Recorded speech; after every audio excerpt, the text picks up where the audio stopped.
Finally, the day has arrived for Dream State. And Selena, it's been a long time coming. We've been talking about it all week on Halton Insider. How are you feeling today? Really good, actually. The feedback has been amazing. Everybody's having a wonderful time. People are walking through the exhibits and loving it, and I'm just really proud to have so many people coming out and supporting contemporary art in Burlington.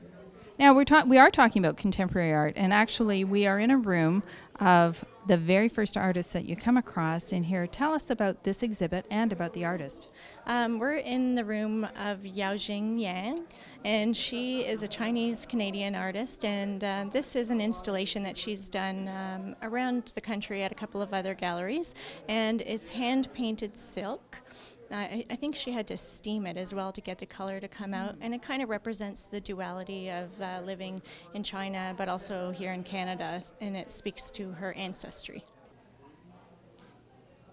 Let's talk about Reg Moore.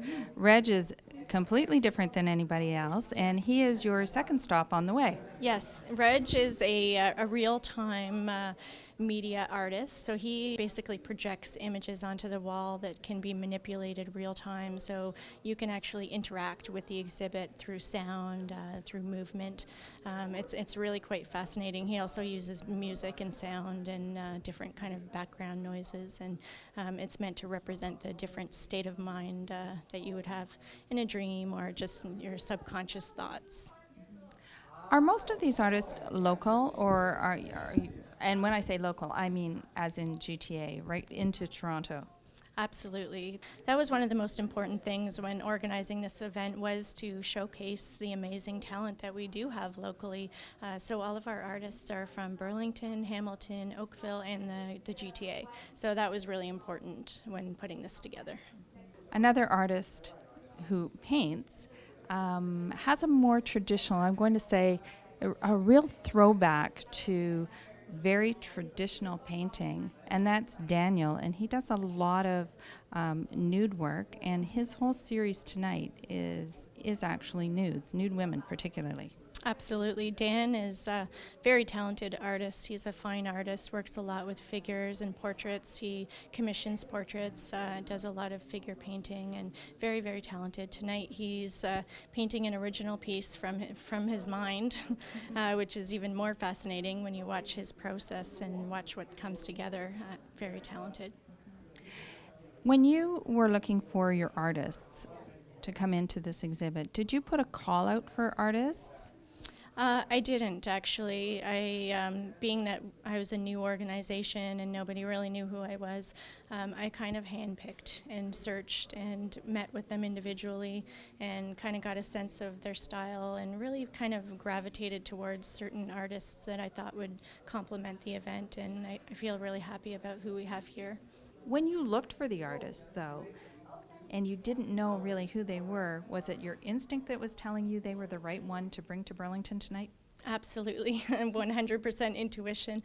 Just looking at their work and, kind of getting a feel for what they do, and are they local? Would they be open to something like this? Are they a good fit with the other artists and the overall theme of the event? And that's kind of what I went on, and surprisingly, everybody said yes, and they were excited, and it worked out really well. The whole idea of Dream State today comes from an idea of no vacancy. Mm-hmm.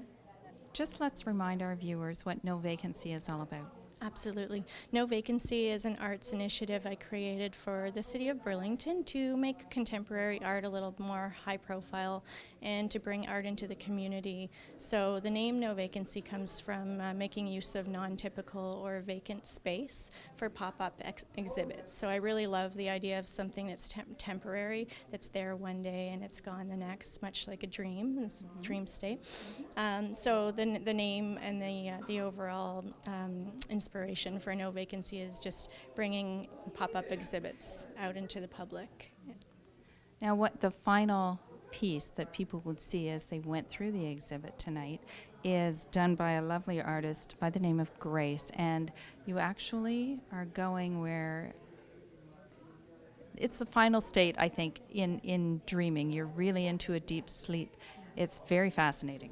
It is, and it's a perfect way to end. She has crickets in there, and she has some pieces from a large outdoor installation she did, a maze, and so she has some beautiful pieces in there. It's dark. You walk through with a flashlight, and there's trees and branches and crickets, and it's really kind of a whimsical experience, and I think she's done a fantastic job. What's next?